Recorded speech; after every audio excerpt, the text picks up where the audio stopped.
In the last episode, we explored how quality is not confined to the gym. It appears wherever there is a gap between the standard you could have held and the standard you actually held. In work, no one audits. In thinking, no one examines.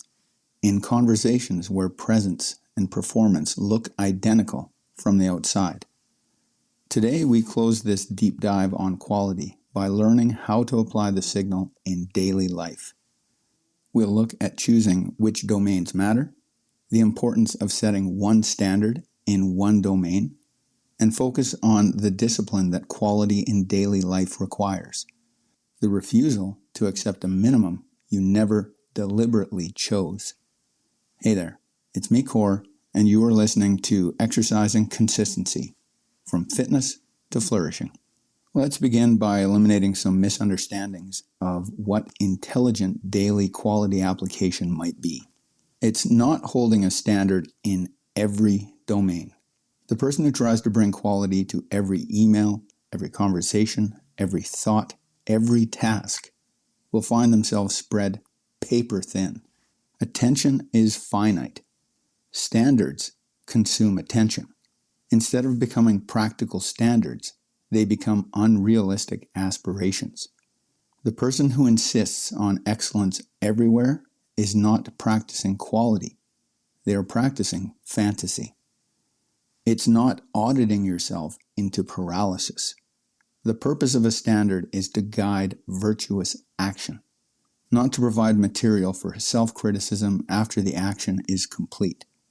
If your standard produces more reflection than implementation, it's not a standard. It's an avoidance mechanism, and all you'll do is contemplate possibilities without follow-through. It's also not mistaking visibility for importance.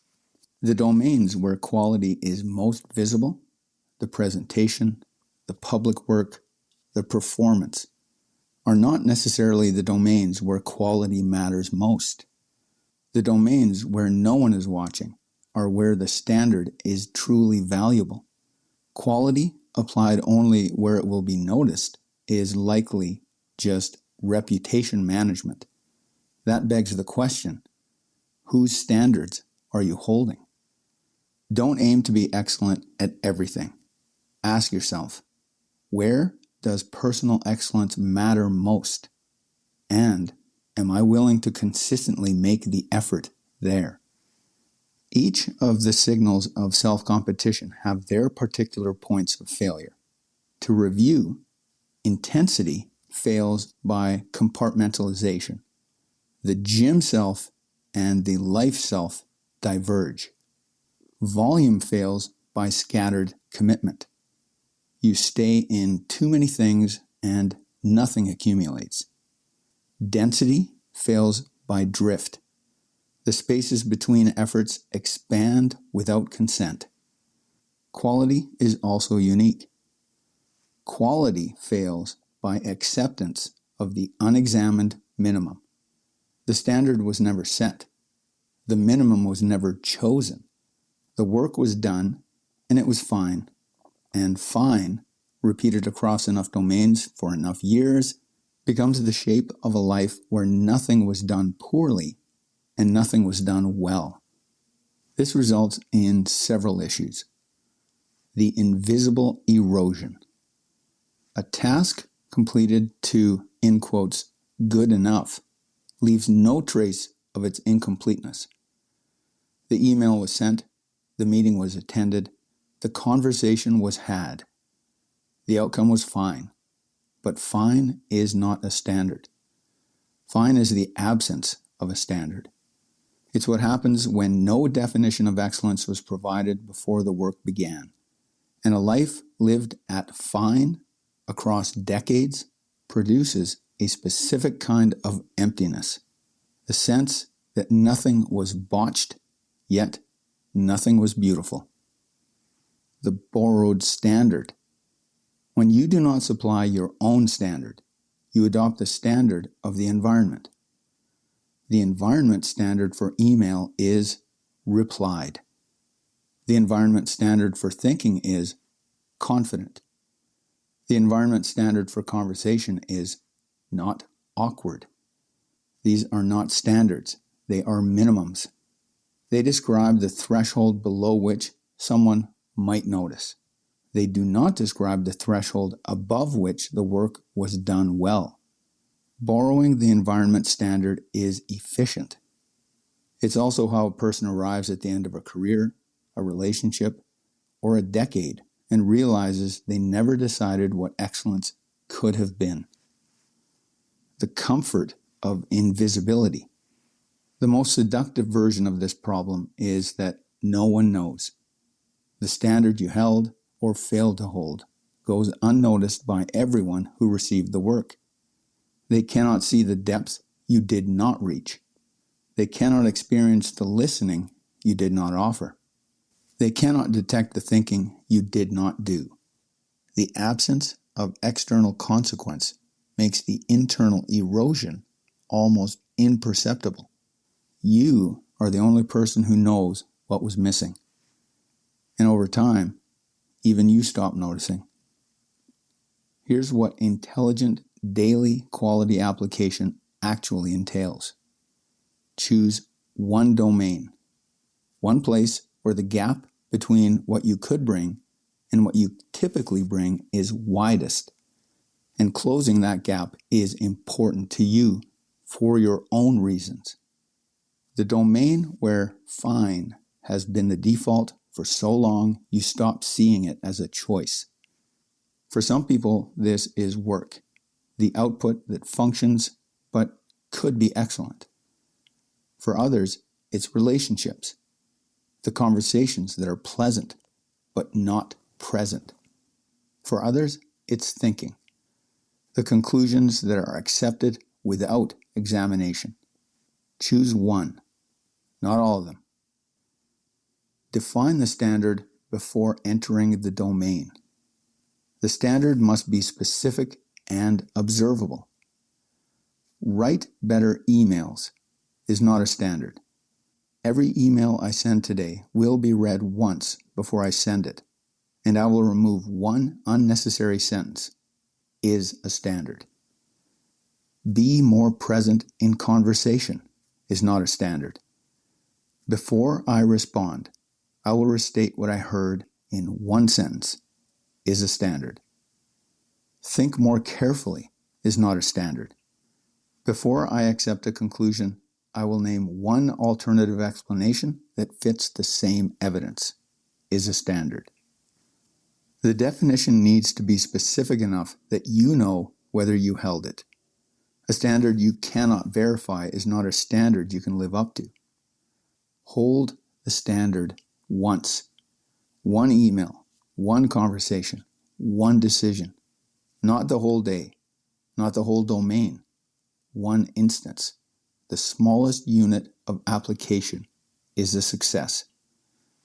The person who tries to hold a new standard across an entire domain in a single day will fail. The failure will feel like evidence that the standard was unrealistic. The standard was not unrealistic. The scope was. One instance held completely sends a clearer signal than an entire domain held partially. Review without punishment.